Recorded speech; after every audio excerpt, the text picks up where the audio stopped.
Hi everyone, it's Robin Openshaw and welcome to holisticdentistanswers.com. And today we have a great interview with Dr. Scott Chandler. He is a biological dentist who practices in Payson, Utah. So he's about 30 minutes from me and I've been really glad to meet him. I know four of the preeminent biological dentists here in Utah, and now I know five with Dr. Chandler. And he's been doing biological dentistry. He's been stepping way outside of what I call standard of care dentistry for a long time right now. And I'm excited today to talk to him about periodontal disease and gum infections. So welcome to the interview, Dr. Chandler. Thank you, Robin. Look forward to it. So tell us a little bit talk about periodontal disease. We're going to talk about sort of the holistic dentist or the biological dentist approach to it. Talk about periodontal disease and what it is and why it's a problem for the long term. Okay. Um, Periodontal disease is something that a lot of dentists are familiar with in one way or another. They teach it a little bit in school. There's been a lot of information about it. So I guess we'll start with the basics. The basics are that the mouth traps bacteria, and when there's an overgrowth of bacteria, then that bacteria causes inflammation in the gums. The inflammation in the gums start to eat the bone away underneath the gums that support the teeth. So as you lose the bone support around the teeth, then the teeth get loose and fall out. But in that process, the pockets around of the gums around the teeth start to get deeper and deeper and trap more and more bacteria and become harder and harder to treat. So it's kind of a snowball effect that once it starts, if you don't catch it in time, then it can cause initially tooth loss. But bigger than that, there's a lot bigger health concerns associated with it, Robin. Okay, so what I hear you saying is that periodontal disease isn't necessarily just, oh, I have some inflammation in my gums. It's red and puffy and bleeding. It actually goes to your heart health and cancer and neurological disease. Will you talk about what the research tells us about what the risks are of having long-term periodontal disease? Sure. One of the first ones that comes to mind that we talk to patients about is the heart health. They've discovered when they, for example, replace the stents in coronary arteries, or when they clean out the plaques in patients that are having heart attacks and strokes, that one of the major pathogens that is bacteria that is in those coronary arteries is the bacteria that's predominant in gum disease. And so that as these bacteria, that's one way that they stick in the plaques in the coronary arteries and cause the occlusion in the arteries that lead to the strokes and the heart attacks and all that sort of thing. But the other part of the picture is that they cause systemic inflammation that we measure through C-reactive protein, and people have probably heard about that. But the inflammation in the gums raise the C-reactive protein. So it's not just the heart, but they found it to be a primary factor in many cancers. There's another bacteria specific to periodontal disease that they find in great numbers in breast tissue and malignant tumors and breast cancers, also in colorectal cancers and many others. There's just many different ways that this mouth bacteria affects the health of the body everywhere. Okay, so you've convinced me that there's a lot of evidence that inflammation in our mouth, bacteria in our mouth, infection in our mouth is leading to, I know you've told me that it's cancers, but also Alzheimer's, Alzheimer's and Parkinson's are linked to periodontal disease, metabolic syndrome, that's going to affect your weight, high blood pressure, stroke, arthritis, tons of different specific diseases. So let's talk a little about how periodontal disease can be treated. How does a biological dentist, which is, a very small category of all the dentists out there in North America, where you guys have decided to take on diagnostics and treatments that are less toxic, but also are more about the foundational healing, right? How do you Correct. approach this problem? One of the major factors in healing of gum disease for most patients is nutrition. And that's where something like all the work that you've done that's been fantastic. If a patient's going to heal their gum disease, nutrition has to be part of the conversation. And one of the easy ones that's just critical is just vitamin C. And lots of vitamin C is just imperative for patients to be able to heal gum disease. If they have digestive issues and they're just not absorbing their nutrients, then that a lot of times will show up in the mouth as well as part of this gum disease. So that's a big part of what, as a biological dentist, all the ones that I know, we do a lot of work with vitamins and nutrition and coaching patients on nutritional therapies, not just cleaning your teeth and send you home with a new toothbrush. So that's one of the first things. Some of the technologies out there, like an electric toothbrush, there is a water pick that is very helpful that I think a lot of the biological dentists use because it's not the typical over-the-counter from Costco or Walmart.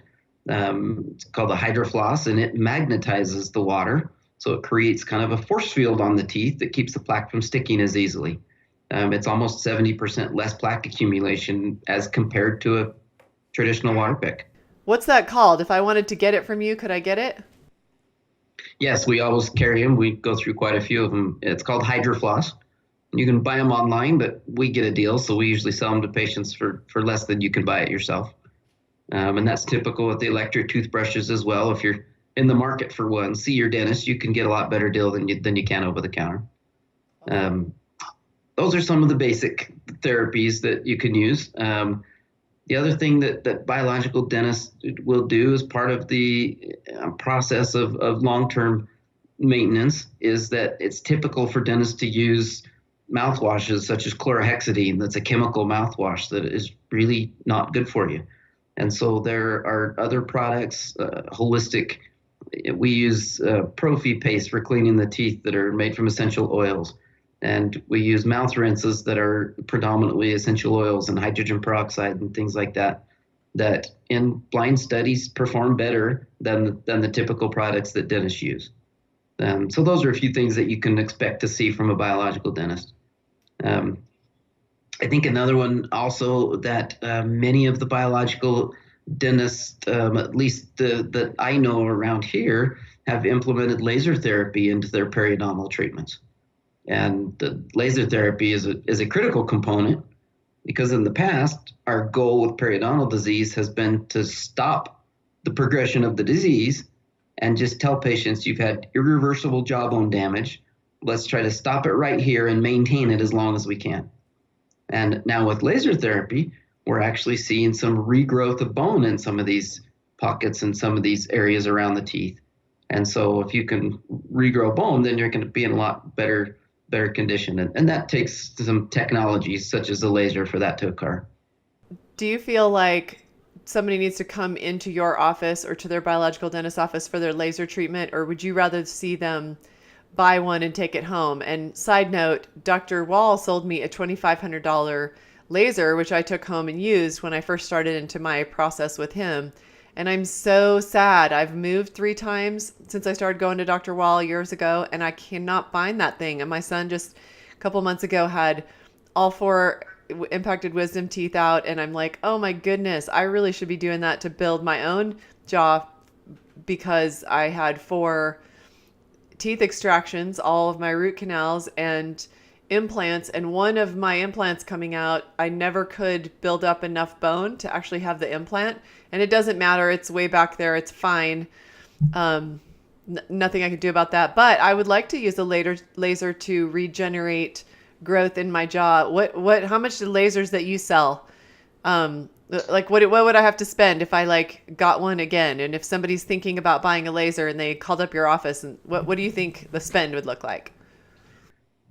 We don't sell lasers to patients like that. The one that we use for therapy is not something that you'd have to trade in all of your cars for it. But I use a lot of naturopath doctors that I work with that do sometimes sell those to patients. Most of those kind of lasers you can just buy on Amazon or whatever. And we should probably carry some just to make that easier. Yeah, we are starting to do a lot of therapy with low-level laser light. That speeds up healing and that introduces light, which travels through the whole body and it actually improves things all over. And that can be very effective. This protocol with these lasers is different. It's the equivalent of going to the periodontist, the gum specialist, having your gums peeled back away from off your bone, away from your teeth, clean the root surface really well, and then stitch everything back up again, usually cutting off some big chunks of gums in the process. And now we do that with the laser without peeling the gums back and without stitches and without the pain. And patients experience very little to no pain usually, plus much improved healing. And our biggest problem sometimes is that they forget that they've just had surgery and aren't as careful with it as we'd like them to be. And so that's a nice boat to be in compared to the traditional periodontal therapies. If I were your patient, how many times would I need to come in to be treated? How many treatments? Usually we'll do most of the treatments in 2 appointments, and 2 appointments will take care of the whole mouth. And in most patients, that's all they need, depending on, again, what your home care is like, what your nutrition's like, how well you're taking care of your teeth. And then there's always the things we haven't talked about, like heredity and diabetes. And there are some factors in there that no matter what you do, you've got some factors in your life that are going to affect you in ways that I have some dental hygienist patients who have had bone loss and gum recession, and they know how to brush and floss their teeth. And so it's just sometimes there's other factors at play as well. So it's not just brushing and flossing, which is what our original conventional dentists taught us. I know that my early dentists, even like 10 years ago, because that's how new I am to really studying this in depth, is that it's maybe only been 6, 7 years that I started down this path and started blogging about it. But my last conventional dentist actually rode in the float in the little town that I lived in. It's not really a little town, but it's like one of the towns around here they're all towns next to each other. And he rode in our little town's float and threw candy to the audience. I won't say his name, but it was Dr. So-and-so's practice, and he threw candy to the audience. And I don't think you had to be super holistic to know that that's not necessarily in our best interest. But what I like about biological dentists is there's not a one of you that I talk to that doesn't really try to convince your patient to look at the foundational diet that creates the problem or prevents the problem in the first place. So talk for just a minute about what you think a good diet is for preventing dental problems. There's a dentist back east that I've just started reading some material on, that has a toothpaste that he uses. And his theory is that the bacteria in the mouth should be more like a garden, like a holistic garden, and not like a desert. And so some of the toothpaste and the products and things that we use, we're killing everything. We're killing the good bugs and the bad bugs, and we need some of that good bacteria to keep our mouth healthy. And so that's something that bears more research, but has definitely been something that's intrigued me very recently, is maybe we need to be careful with too much of the charcoal and too much, who knows, certain essential oils and things that could upset the natural flora in the mouth and maybe not do us as much benefit as we think. So that's one of the ways to do it. But nutritionally, I think the basic vitamins, the C and D and the D3 and K2 usually together, and magnesium is tremendous. And that's something that, is super important. I'm sure know a lot about how important magnesium is. Thousands of body functions depend on magnesium. Most of us are critically low. So that's something every periodontal patient and most of our other patients that we really push upping their magnesium levels. At good, healthy diet, brushing and flossing repeatedly. Some of the new things now are saying that maybe flossing is not so good for you because it can cut the gums and introduce bacteria into the gums. And so now there's, some thoughts out there that maybe you should floss, but not get into or under the gums with your floss. So it's kind of an evolving process of what to recommend to patients. But the basic home care and nutrition and those type of things are going to be the biggest things that we can offer as counsel from a biological dentist. All right. So what is a healthy diet for good disease prevention in the mouth? One thing that I like to recommend that we've found in the last few years are things like probiotics. And so now there's a lot of places where you can get a probiotic mouth mints. That's something that we like to recommend to get some of that healthy bacteria in the mouth. Xylitol products is something that we've recommended for a long time. It's a natural sugar. The bacteria in the mouth can't digest it and they starve to death, basically, is how it goes. Xylitol also is slick, and so it doesn't let the bacteria stick together and colonize very well. And so we recommend xylitol products. If you need candy and mints and that sort of thing, then be sure that they're full of xylitol. Now you have to be careful because there are some things out there like Trident gum over the counter that says xylitol in big letters, and it has just enough to put it on the label, but the primary sweeteners are still the NutraSweet and the stuff that we know aren't good for us. Is there a link between periodontal disease and premature babies and low birth weight? What do you know about that? Years ago, they used to say that it was the smokers that had a lot higher rate of premature delivery and low birth weight babies. And what they discovered after a while was because the smoking was one thing that contributed to the gum disease, that it stopped the circulation and just affected, they didn't take care of their teeth as well typically. And so that the smoking, that maybe it wasn't the smoking as much as it was the prevalence of periodontal disease that caused the low birth weight babies. And basically what it boils down to is when the body's under stress and it recognizes an infection, then it tries to lower the overall load on the body, which a pregnancy is an immense load on the body.